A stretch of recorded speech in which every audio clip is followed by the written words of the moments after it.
we are ready to begin, and thank you so much for your patience.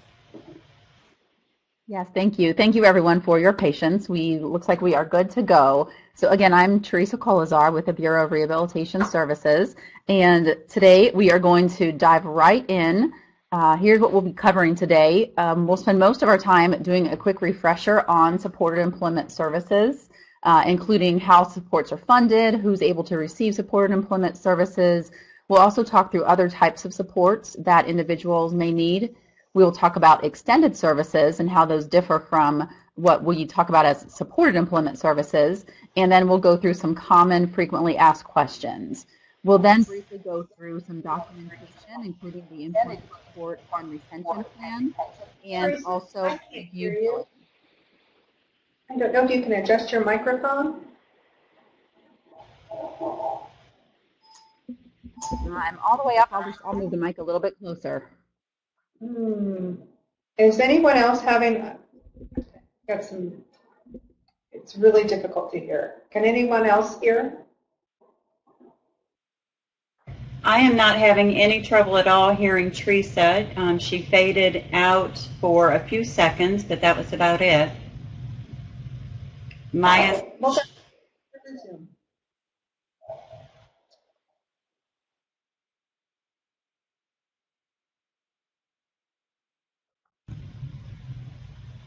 So let's go ahead and resume.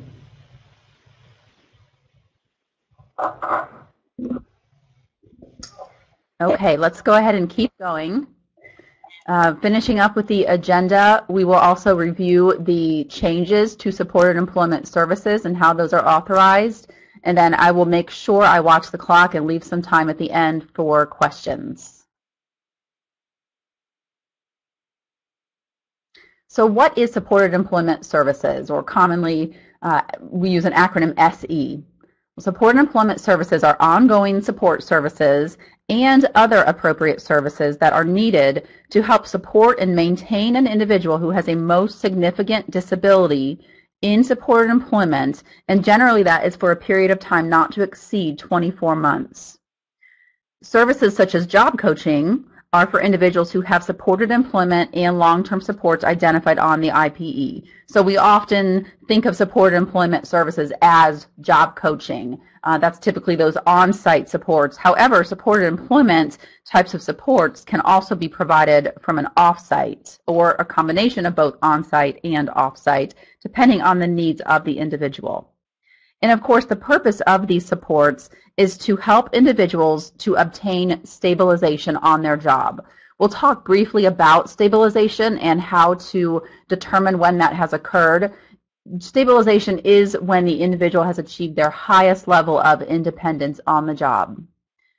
And supports are expected to fade as individuals begin to make progress and continue to make progress toward stabilization.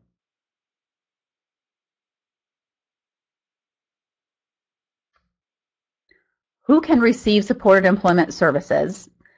As we mentioned, supported employment services are provided to those who have the most significant disability, and that is determined by VR. Here in Indiana VR, there are 3 different determination or severity determination levels for all eligible individuals, and that is most significant disability, or MSD, significant disability, and non-significant disability. So an individual who's been determined to be someone with a most significant disability has been given that severity determination because they experience limitations in 3 or more functional capacity areas, and they require multiple VR services over an extended period of time. As I mentioned, severity determination is made by VR counselors. It's often determined right about the same time as eligibility, but typically after eligibility and before development of the IPE, or the Individualized Plan for Employment. I will note here that severity level may be revisited later on in the case or after that initial severity determination is made. And if appropriate information surfaces and more information becomes available about the individual's functional capacity areas and also their need for multiple services over an extended period of time, then the level of severity can be modified to a more significant level at a later time. Again, that determination will be made by the VR counselor. However, it's often helpful for folks who've been working closely with consumers to maybe provide some of that information, additional information about the functioning level, and employment consultants are certainly welcome to provide that information to counselors.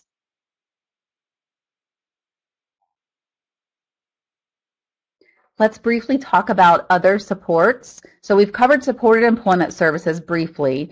Let's talk about what other types of supports some folks may need. So any person, regardless of whether they're MSD or any other severity level, may require other supports in order to achieve stabilization. So that could include things like adaptive equipment, assistive technology, maybe assistance with modifications on the job or advocating for those modifications, or any other type of supports. Sometimes those who are not individuals with a most significant disability may also require some short-term job coaching. There is a service for this that is called On-the-Job Supports Short-Term.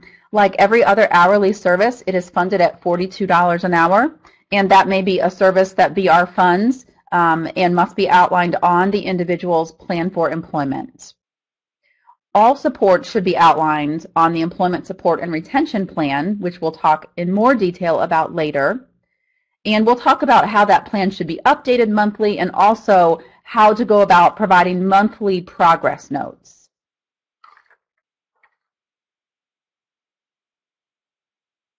First, let's talk a little bit more about how supported employment services are funded, and then we'll talk about how those other services we talked about are funded. For supported employment services and really other job coaching or on-the-job or off-the-job supports, those initially are funded through the Milestone 2 support and short-term retention payments. If you work out the Milestone 2 fee divided by the $42 hours, that really works out to about 35 hours of support. So that's where we got this number. So Milestone 2 provides up to 35 hours of support during those first 4 weeks. Now, some folks may not need that much support. We're still going to process that Milestone 2 payment. So it's up to 35 hours during the first 4 weeks. Now, if someone only uses 20 hours of support during the first 4 weeks, again, we're still going to pay that Milestone 2 payment, and we're not going to carry over those unused hours into the next month. That's not the intent. The intent is starting after the 4th week, regardless of how many hours have been utilized in support that first month, we're going to start funding those additional supports. Now, at the other end of that, if more than 35 hours of support are needed during the first 4 weeks, then again, there is flexibility for VR to begin providing that additional funding sooner than the 4-week period. So let's talk through a very simple example. Let's assume we have a consumer, again, this must be someone with a most significant disability, who obtained a job working 20 hours a week. And we believe that they're going to need close to 100% support, at least those first couple of weeks, maybe for the entire month.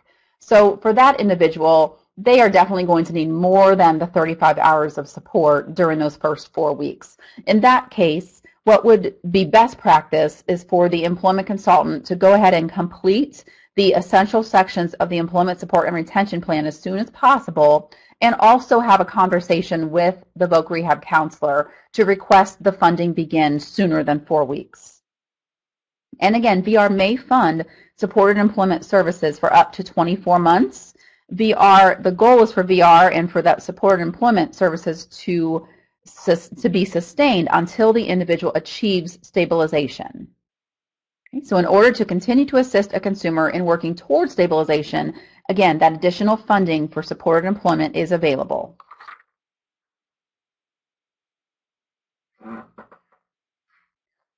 Before we leave the funding piece, let's take a look at this quick table. This is also in the manual, the Employment Services Manual, for your reference. So here we've broken down kind of the phase of supports and then also the funding source for each of those phases. So again, from day 1 on the job through completion of 4 calendar weeks on the job, the funding for that is Milestone 2, support and short-term retention. Picking up from there, now starting after that 4th week and continuing through stabilization, that is where that additional supported employment hourly funding comes in. Now, of course, we talked about the exceptions here, that this phase of funding may begin sooner than 4 weeks if needed, as in the example that we described. And regardless of how long this period lasts, whether it's a month or 2 months or whether it's up to 24 months, we should be seeing some fading during that period. And then from stabilization through that 90-day retention period, those supports are funded through milestone 3 retention.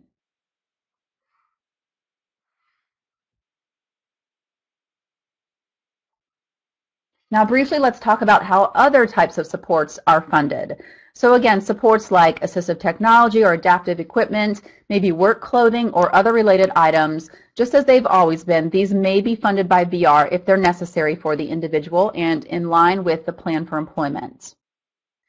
There's the other service we mentioned called on-the-job support short-term, and again, that is for individuals who are not individuals with a most significant disability, but because of the nature of their disability, they also do require some supports on the job for a short period of time, such as on-the-job short-term job coaching. So while there's no defined time frame or limit for on-the-job support short-term, this service is definitely intended to be short-term. So if we find that an individual, again, who is not MSD and is not receiving supported employment, yet they do need some short-term job coaching. If we find that that short-term job coaching is going more than a few months, then what we would need to do is revisit the severity determination level, determine if criteria is met for a person being someone with a most significant disability and therefore eligible for supported employment services, as supported employment services may be provided for a longer duration.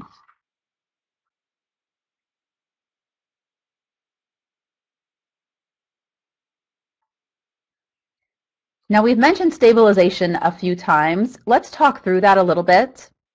So stabilization is the point in time where the consumer has achieved his or her highest level of independence. Now, that does not mean that they're 100% independent. As we know, many of the folks we serve may not achieve 100% independence. However, we want to ensure that they achieve the highest level of independence that they are able. Stabilization then occurs after a period of appropriate supports and is jointly agreed to by the consumer and the VR counselor. So when do individuals achieve stabilization? Well, this should vary based on the individual and their needs. Some individuals may become stable very soon after starting a job. Others, it may take many, many months of support, and again, VR can fund up to 24 months of supported employment before an individual achieves their highest level of independence. Regardless, again, of how long that phase of supports lasts, we should be seeing some fading of supports prior to determining that stabilization has occurred. So fading is decreasing the amount of support as a consumer becomes more proficient, more independent in completing their job duties.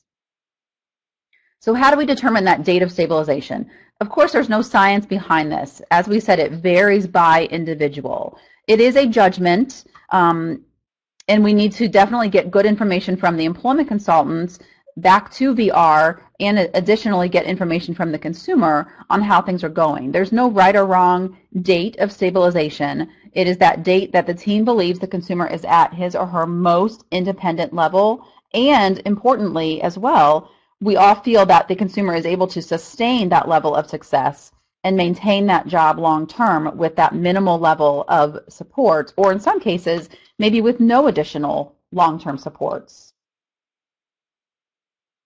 There's a number of questions and factors that we can consider when determining when stabilization occurs. So some of those questions are, one, is it evident that fading of supports has occurred? So even if fading has not been entirely linear, so there's been periods of ebbs and flows, we should see some patterns of fading. That's a great first question to ask if we're determining whether an individual has achieved stability. Another question to consider is whether the consumer has made significant progress in gaining independence on the job during that period of supports.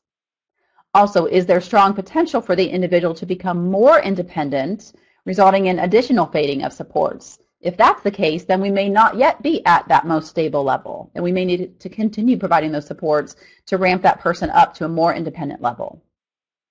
Is the consumer meeting performance standards of the employer with as little support as possible and as is likely for that individual?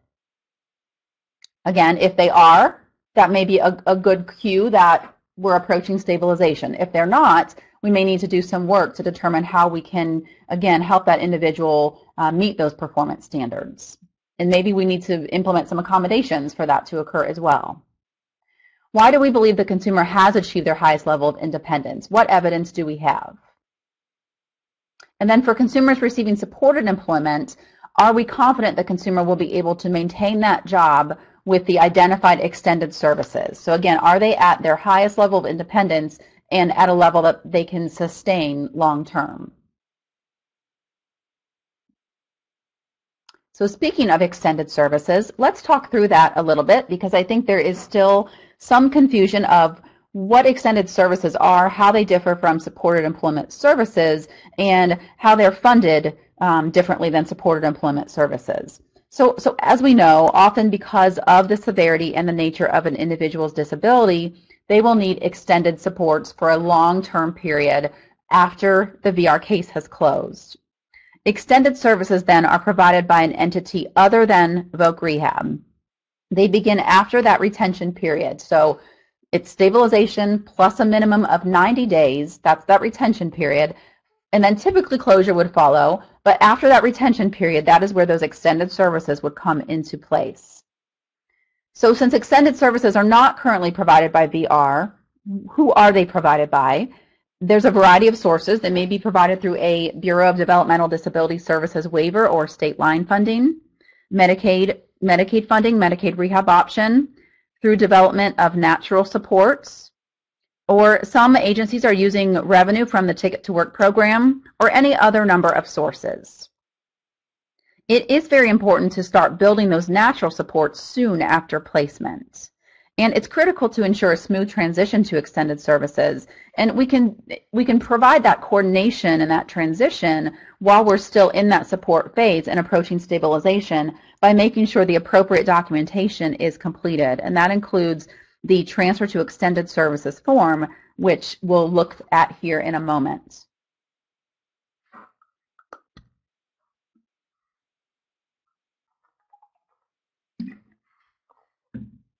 Let's go through some frequently asked questions. Will everyone have an employment support and retention plan? When is the support and retention plan completed? So the answer is yes. The employment support and retention plan is a requirement for every consumer receiving employment services through the milestone payments. It's also a requirement when an individual already has a job and maybe is now being referred for supports to sustain that job.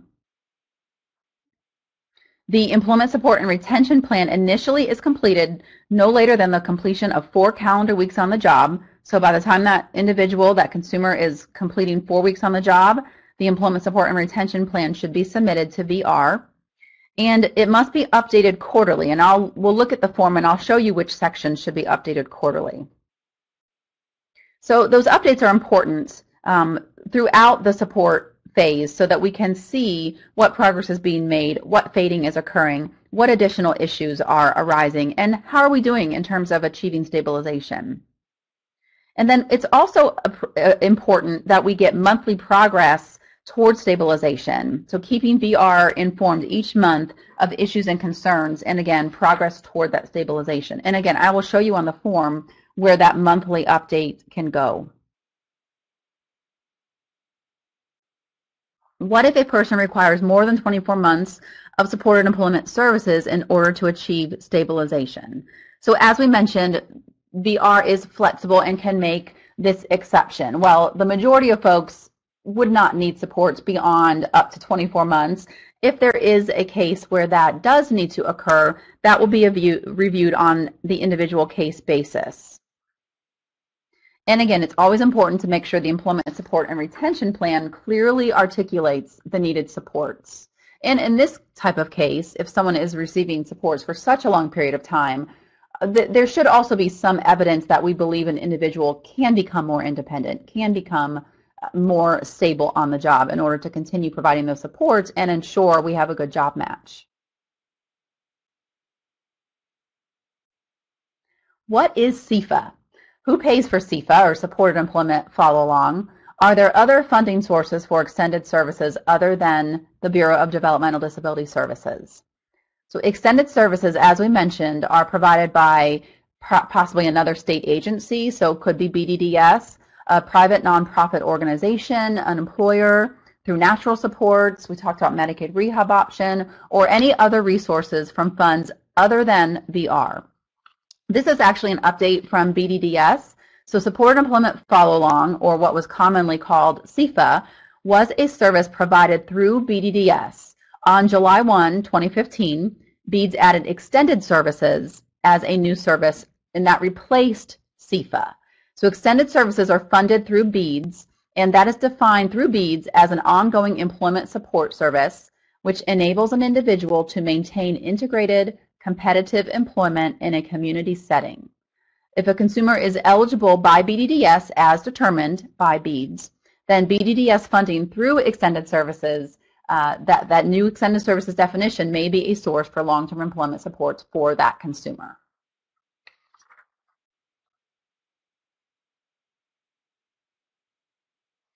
Okay, one more FAQ. What if a consumer becomes stable, but then during the 90-day retention period, something happens and we need to increase support? Does the 90 days have to start over again? The short answer is yes. If the consumer was determined stable, but then something happened, circumstances changed, and sometime during that retention period, we determined the person is no longer stable, we had to, again, ramp back up those supports. If that's the case, then we need to restabilize, if you will. So once those additional supports are provided to get that person back to their most independent level or stabilization, then we're going to begin that 90-day retention clock all over again. So VR funding for any additional supports that need to occur in this type of situation, that funding is available from VR to ensure the individual, again, obtains the necessary support to truly be stabilized, or again, in situations like this, even restabilize. Again, we want to start using that ESRP, the support and retention plan, again, to outline those needed supports and progress toward stabilization, or again, restabilization in this case. And why do we do this? Remember, the goal of employment services through VR is not only to assist someone getting a job, but also maintaining that job. So we definitely want to make sure someone is stable. And if they become unstable, then we need to make sure we can get back to that stabilization before we think about closing that case. All right, let's just very briefly get into documentation and billing requirements. So we've mentioned the Employment Support and Retention Plan a number of times. This is the document that we use to outline the needed supports, how we're providing those supports as employment consultants, and progress towards stabilization. As we mentioned, this plan must be submitted no later than the completion of 4 calendar weeks on the job. That is going to be a requirement for VR to process milestone 2 payments. And when that is submitted at 4 weeks on the job, it should include the tasks and behaviors that are requiring supports. And I'll mention here, we may not know by 4 weeks all of the different tasks or all of the different behaviors that may come up that need supports, but whatever we know at the time, what are those tasks that we are already aware of, what are those behaviors we're aware of by that 4th week that are requiring support? And then for each of those, what are the strategies for providing that support? And then we also can request funding to VR for those supports. And I'll show you on the plan where to document all of that information. Then this type of information should be updated quarterly. So when new tasks are needed, when different behaviors come up, for instance, we should be updating those tasks and behaviors. We also should be updating our strategies for providing that support, and certainly then updating our requests for additional funding for those supports each quarter. There is also a section on the support and retention plan where we can document monthly progress. So how are we doing? How is the consumer doing? Is some fading already occurring? Is the individual getting more independent in certain areas? So monthly update toward, again, stabilization, progress toward stabilization, progress toward fading. There's also a section for monthly invoicing. Now, something that is probably, we're just now getting out there is that invoice section. It's optional to use the invoice on the employment support and retention plan. We are hearing from feedback that for some providers, having the invoice right there on the same document as the support and retention plan is working really well, and for others, it's not working well because it's holding up the process of getting that plan to VR. We do not want to hold up getting that plan to VR. So to alleviate that issue, if it's working well for you, great. Continue using the invoice on the support and retention plan. If it's not, then leave that invoice section blank and just submit a provider-generated invoice.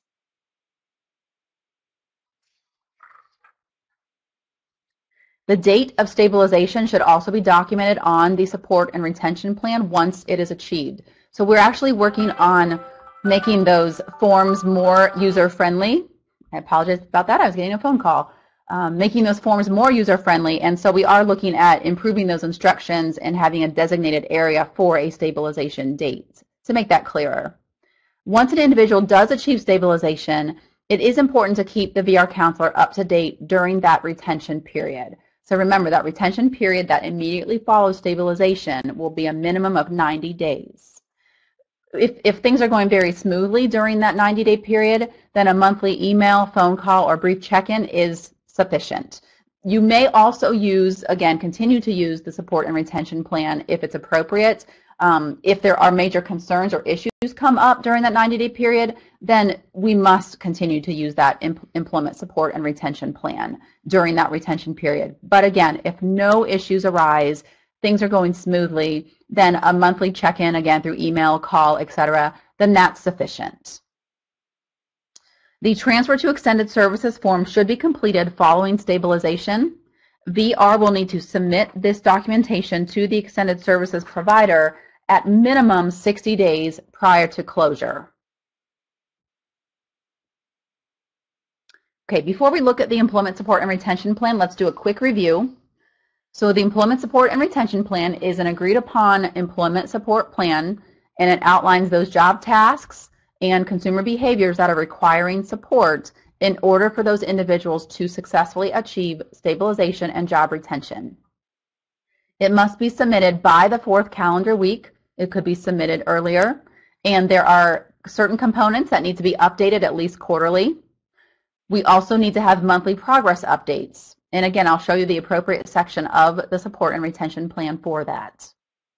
As we mentioned, invoicing may be completed using the employment support and retention plan or not, or a separate invoice can be provided. That is not a problem at all. Please do not hold up submitting the employment support and retention plan to VR if as a provider you're waiting in the invoice section. Go ahead and get the plan in and then follow up later as appropriate with a separate invoice. All forms continue to be available online at vrs.in.gov. And you'll find those under Vocational Rehabilitation Employment Services, July 1, 2015 revisions.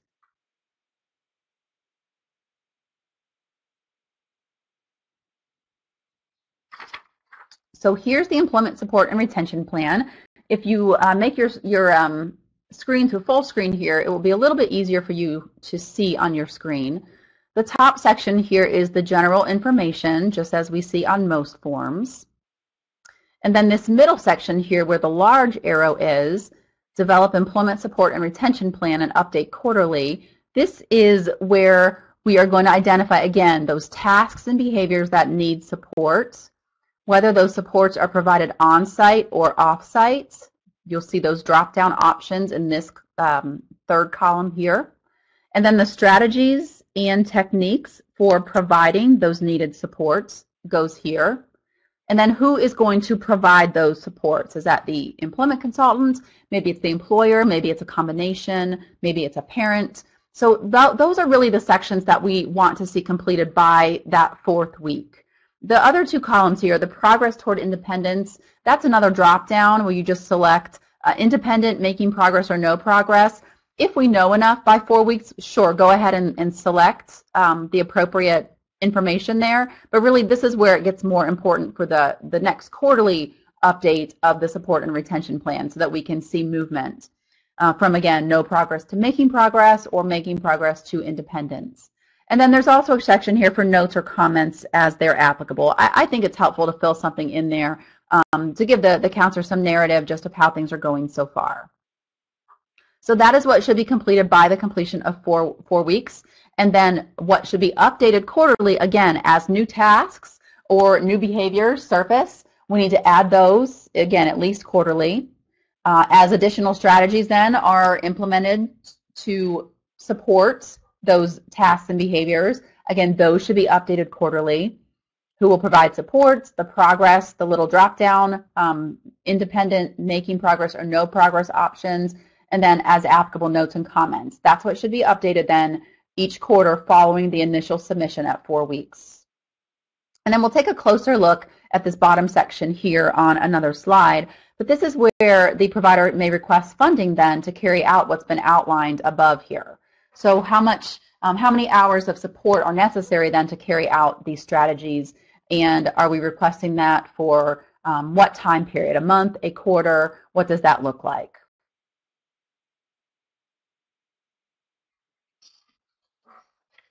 Now the second page here, the next section of the Employment Support and Retention Plan, this is the appropriate section to provide monthly progress. So the heading here says, use this space below for monthly updates and billing information, and so on. So here again is where we're going to identify our monthly progress note, an actual narrative progress note that again gives the counselor information about progress made, how we're doing with fading. Is fading occurring yet or not? Have there been accommodations identified or have they been implemented? Where are we with developing natural supports? Are there concerns, etc.? And then this is the section here right below that where if you choose to use the invoice component on this form and not submit a separate one, then this is where you would enter where it says invoice date, invoice period, and so on. That is where you would enter the invoice information. But again, it's okay to leave that specific table, just the invoice table there, those 2 rows, blank, and submit a separate invoice if that is working, if that will work better for you, and again, not hold up the submission of this Plan 2BR, and then subsequently not hold up the authorizations for funding back to the provider. This is where we can also identify if stabilization has occurred, and then if not, progress towards stabilization and what next steps we need to take to continue moving towards stabilization. And then a spot for any ongoing or future concerns. So a great example of what to include here is perhaps we have said, yes, this individual has achieved stabilization. However, their father is really the one providing transportation to work and his health is not good. So if there may be a concern that at some point in the future, we need to navigate another transportation option for this individual. That tells the team that maybe we need to start thinking about Plan B now before stabilization, before closure, so that the individual is not in a crisis if that does occur in the future and the case has already been closed. So again, there's your monthly updates, and if you choose to use monthly invoice, definitely we want the monthly progress towards stabilization as well. Let's look at a completed sample of the Employment Support and Retention Plan. So we're back to the first section of this document, the information that is submitted by 4 weeks and then updated quarterly. That's the information that you see here at minimum. So the date, of course, is there, the tasks and behaviors that need support, and I'll read you just one example. A task that, this is Vicki. Vicki has a task of checking in children at drop-off and logging drop-off time and parent contact information. That's an on-site support, and then the support, the strategies to provide that support, what we see there is that the employment consultant has obtained a comprehensive understanding of each step required at check-in. The employment consultant will break down into 2-step instructions and work with Vicki to perfect 2 to 3 steps at a time through modeling and practice. And the employment consultant, her name is Dottie, is providing that support. Let's look at one other example. The last one here is a behavior that is requiring support. So the behavior is Vicki needs to use appropriate personal space with kids, teachers, parents, and others. And how are we going to support that behavior? What we see here is demonstrate and asking teachers to also demonstrate appropriate personal space. Ensure that Vicki's teachers also correct Vicki if behavior is not appropriate regarding personal space and hugging of the children. Revisiting with Vicki what she learned through job readiness training, and if needed, work with Vicki to practice those techniques. So note here, we also are, in addition to providing support, we're also developing that natural support in Vicki's teachers. So in this case, it's both the employment consultant and the teachers, the coworkers, providing those supports. So if we came back then another quarter, and now we've identified there's a new task, we would put a new date, add that new task, and then again, how we're going to support that task and include that with our quarterly updates. Here's just a brief sample of then how to request on a quarterly basis, at minimum, the funding. So based on the information above, we've determined Vicki will need at least 3 and probably 6 more months of support. There are a lot of steps involved in checking in and checking out children, and most of the support will be provided for these tasks. So 30 hours is needed for April and another 30 for May, and then 20 hours needed for June. So we're requesting funding for those hours for, again, the next 3 months, April through June. If Vicki needed any additional types of supports, maybe she needed assistive technology, or if this were a case of someone not having a most significant disability and therefore not getting supported employment services, but still needing short-term job coaching, then this other box here is, again, where you would put those other kinds of supports. Okay, and one more section of the sample here. This is the monthly progress. So we pointed out where on the form to include that. So each month, this is where we're going to put our progress notes. So you see progress for April, May, and June here. So I won't read this whole thing to you, but things that are appropriate to include in monthly progress. Vicki has learned additional tasks for check-in. Based on Vicki's progress with check-in, we'll work with teachers to determine if pickup is appropriate and a necessary duty for Vicki. The teachers have been great to work with, great supports, great natural supports. EC is on site for approximately the first half of Vicki's shift each day. With the great natural support from teachers, EC will work on fading down to 3 days a week over the next month or so. So just some essential information there that lets us know, lets the counselor know how things are going. Okay, very briefly, the transfer to extended services form. This must be completed for individuals who will move on to extended services once they are through that retention period and likely after closure with VR. And again, this may be completed jointly by VR and the provider, but VR will be the party that submits it to the extended services provider. And that should be done at least 60 days before closure. All right, very briefly, the modifications to supported employment. A memo came out about a week and a half, 2 weeks ago, and the memo outlined the details of those changes, but we'll go ahead and revisit them here. So supported employment services will no longer be funded using the SE levels. Now this, based on a lot of feedback that we received, this change was made in response to that feedback and to hopefully decrease kind of the administrative process with supported employment services, which was perhaps getting in the way of making sure the service was available to folks. So then how do we fund supported employment services? They will now be funded using supported employment hourly, and that's $42 an hour. The service code is 6301. So that is the only way now that supported employment services will be funded. We will not use those levels. Those, again, 25 to 30 hour, 20 to 25 hour, those have gone away. That's what we mean by SE levels. Instead, all supported employment is being funded at an hourly rate of $42. And again, that service code is 63-01. So how do we transition to this change? Well, existing IPEs that include support employment service levels, those are not required to be amended at this time. If the individual is needing supported employment services, as long as supported employment services are indicated in some way on the plan, then that does not need to be modified at this time. However, The next time it's scheduled or necessary to modify or amend that IPE, at that time we should go ahead and modify it. But we don't need to do a special amendment just to change from the SE levels to the SE hourly on the plan. Just make that change next time you do an amendment.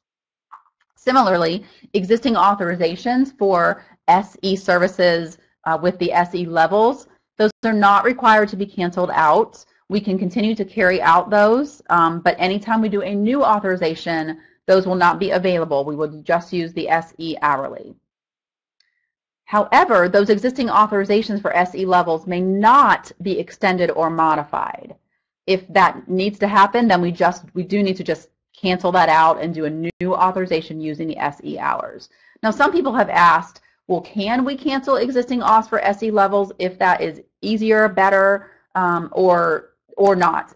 Certainly, yes. Certainly those may be changed if that makes sense, but we are not requiring VR counselors to make changes to those existing SE authorizations. All new IPEs, IPE amendments, and new authorizations, again, would reflect only the hourly SE, not any longer the SE levels. For those authorizations that are already out there for the levels, providers may continue to bill for those services as they would have if this change had not occurred. Okay, and then just briefly, the Employment Services Manual will be updated to reflect these changes, probably be available within the next couple of weeks or so. The FAQ that's posted online will also be updated, and we'll also post questions from today's webinar. The Employment Support and Retention Plan, as I mentioned, that is also being updated. Please just continue to use the current version in the interim, but we are working to get those out sometime in March, probably late March. And then as documents are updated, again, they'll continue to be posted at vrs.in.gov. All right, and we do have a few minutes for some questions. Okay, thank you, Teresa, for the wonderful information. Right now we have 2 questions, and they both pertain to extended services. Tracy asks, how would MRO services be used as extended services, and can you give an example? That's a good question. My understanding is that the community mental health centers primarily are using potentially Medicaid or Medicaid rehab option for extended services. I apologize, I don't have the specifics to that, but that I think is most likely where that option has been a potential extended services funding option. Okay, thank you. The next question is from Robert. He asks, how do we address ticket to work support potential at time of discovery profile completion? I think the first thing to do is identify if the individual is a ticket holder. So if the individual is receiving Social Security based on their own disability, and typically they are, I should ask Kelly Land to answer this if she's on. If they're working age as defined by the Social Security Administration, so I believe that's between 18 and 64, then most likely they do have a ticket. If that is the case, then just like with any ticket holder, they may assign that ticket to an employment network, and if they do go to work and earn, without getting into too much detail, earn certain wage levels, then that employment network who has that ticket, and it could be the provider, could then get funding or reimbursement from the Social Security Administration for supporting that individual. Okay. So I think the first to identify if the person is a ticket holder, and if so, if the provider that is potentially going to provide those extended services were to assign that ticket, if the consumer chose to have that provider assign that ticket, then again, reimbursement potentially from Social Security would be available if the consumer achieves certain wage levels. Frankly, this is probably a whole other PowerPoint, but again, those would be the steps that I would be considering at the time of discovery. Okay, thank you. Kelly Land, do you have anything to add to the answer? Hi. Yes. Teresa, you hit it right on the nose. And honestly, Robert, if you wanted to talk to me Kelly? specifically, you're more than welcome. Hello. Can you hear me? Okay, are you there? Andy, can you hear me? I can hear. Okay, go ahead. Robert, you're more than more than welcome to email me directly if you have specific questions with Ticket to Work. My email is kelland@indiana.edu, and I'll put it in the chat box as well. I would work directly with your VR office if you guys are an EN and you're looking to do Ticket to Work funds to help with extended services. You'll want to work directly with them to make sure that the vocational rehabilitation client is getting Ticket to Work services. Their ticket is actually in use with VR. And then you're going to want to talk about that in the plan. For once they are stable, you're going to get that ticket reassigned to you after their closure with VR so that you can then use Ticket to Work payments to help with your extended services. Once again, I'll put my email in the chat box, and you're more than welcome to follow up with me with additional calls or additional questions. Okay, great. Thank you, Kelly.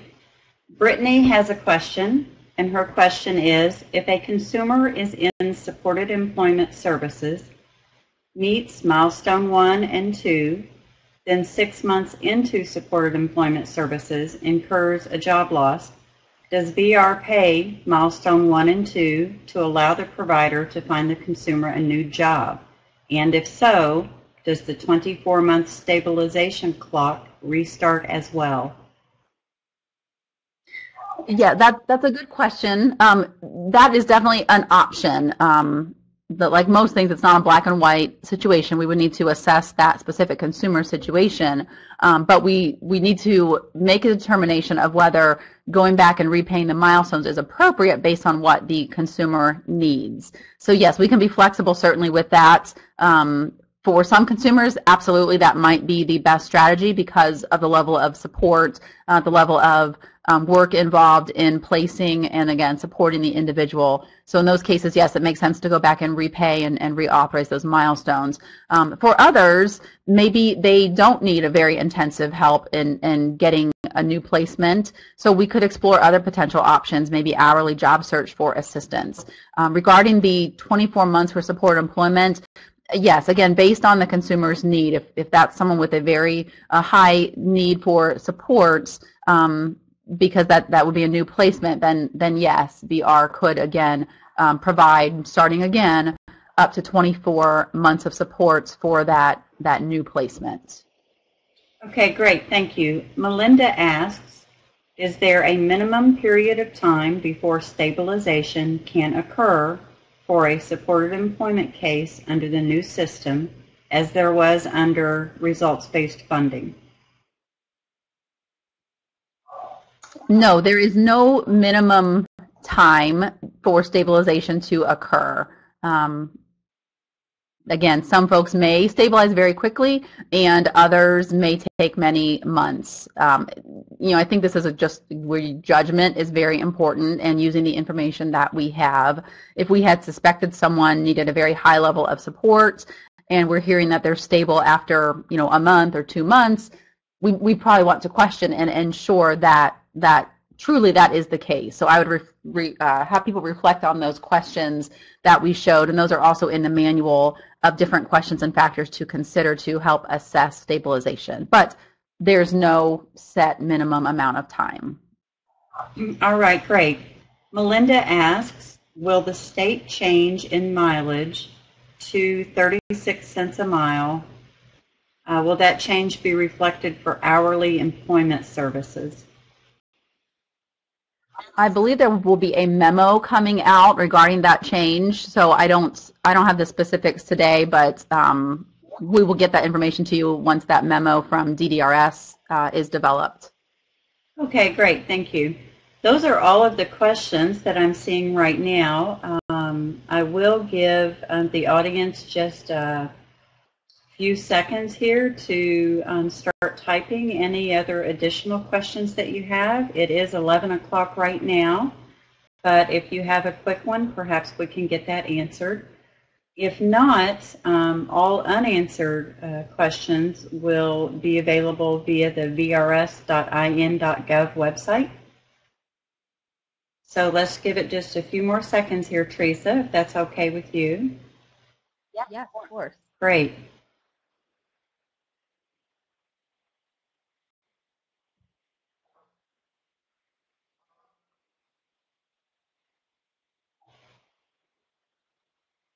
Okay, well, I'm not seeing anything come in.